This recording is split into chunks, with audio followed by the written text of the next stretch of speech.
Well, first, I noticed that in the last 182 years, nothing has changed in the fight between ignorance and intelligence. And that's the basic on what The Economist was founded, to take part in the severe contest between intelligence and ignorance. And in my business, in the last 30 years, I always fought against ignorance. And I'm very lucky because I started the mobile networks in Bulgaria back in 1994, 1995, when Mr. Karadziov, who is absent now, said that there was no anything apart from BTC as a monopoly on the internet, on the telecom side. So now there is the same monopoly, and it's in the energy system. And basically what we see now is this ignorance that the energy prices are raising up because we have stopped Russian gas deliveries. Basically, that's not true.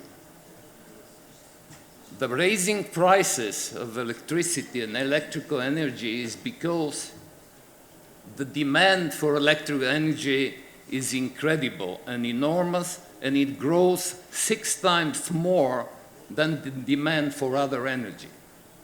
Nowadays, we are in a super cycle, and this is the super cycle of electric energy, like the super cycle of coal in the 18th and 19th century in the UK, and then the super cycle of oil later on all over the world.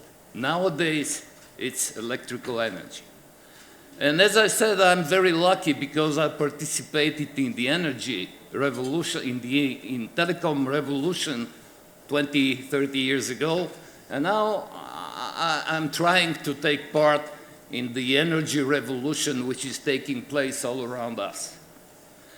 And slowly thinking about what's going to happen, you see now that the price of renewable energy is going substantially down.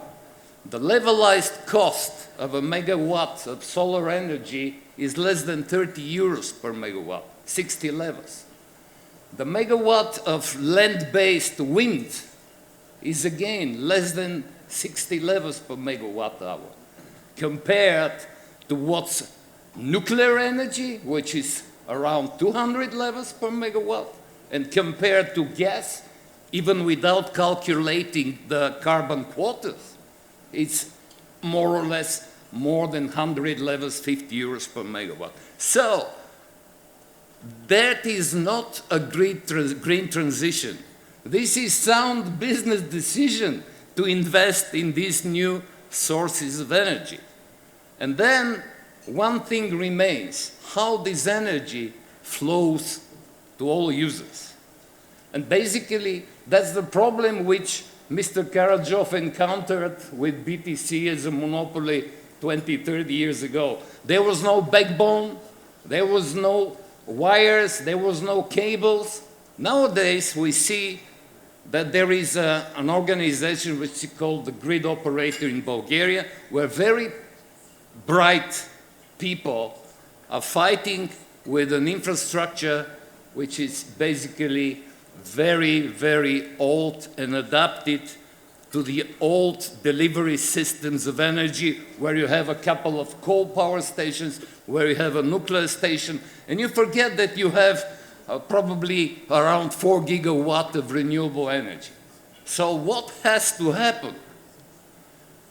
If there is to be an investment in the change of the Bulgarian business and the Bulgarian economy, the government shouldn't preclude us from developing our new sources of energy. The government should invest in the grid operator because it's government-owned, so that we all can access the new sources of energy which are coming everywhere. And based on that, a couple of years ago started thinking about that.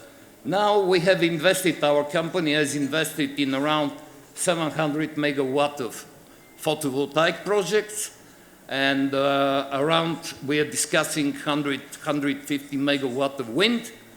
And the major point, which we see that without that the future of energy in Bulgaria would be a problem, that's developing battery energy storage systems.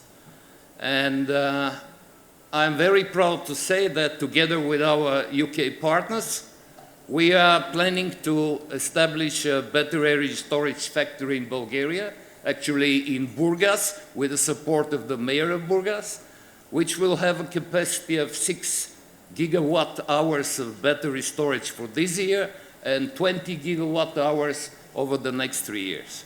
So wind, solar, and battery storage, we think that we can create a very independent and a very powerful source of cheap energy without factoring green transition. It's just cheap, it's just better. So the problem is to come to all of you. And that's what the government should invest in. Thank you very much.